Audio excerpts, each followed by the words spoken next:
Welcome back to Natal B Reefing, and we had a bit of action in the tank today, which is never a dull moment. Anyone who knows this channel or knows this tank will see that the hang-on back filter is missing. Now, for a couple of days in a row now, I have woken up to a couple of little drops of salt water on the countertop, and what that made me think was that water was leaking from somewhere. Because I'm a genius, obviously I figured that one out. It turns out that where the hang-on back filter was, that little join that sort of gets it from the chamber part to the pouring out part, it had a small crack in it and it was dripping water, and every day that crack seemed to be getting bigger and bigger, and no one likes a big crack, so decided that that was going to be dangerous.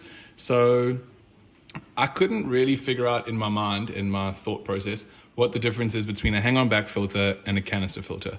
They both contain media. They both hardly ever, they're just there. The water goes in, the water goes through, the water goes out.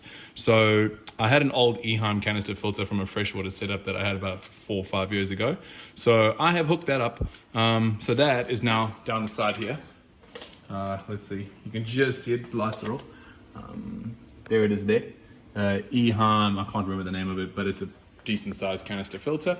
We've got the outtake, or the intake to the canister on this side, taking right from the bottom there, and then we've got the return here, causing a bit of surface agitation for some oxygen diffusion in the water.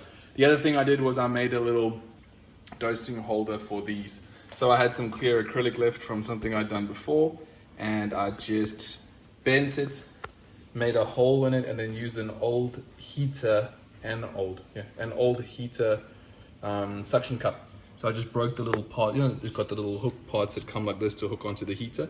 So I just snapped those off and pushed it through here, and that's holding it to the side, and it's holding the 4 little dosing lines. So it's pretty solid, it's not going to move, and also it's not going to fall in because it's over the glass here, and this suction is pretty hard. So yeah, that's what's the situation. That is the situation in the tank today. Decided to change from a hang-on back to a canister. Now a lot of people go, oh, you can't use a canister filter in a reef tank. I'll find out. So I'm about to find out for all of you who really want to know, can you run a small marine tank with a canister? Keep watching and you'll find out. I also moved a few things around because you couldn't see the nicest part of this coral because of the way it was bumping against the others. So what I did is I moved the cactus coral to there next to the island red devil, and it's given me some space in the front to work with.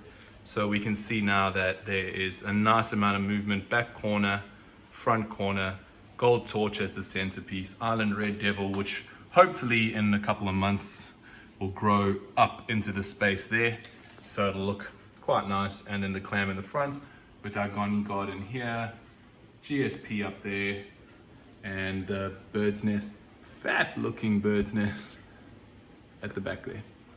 All right, so that's just a short update just to show you hang-on back's gone.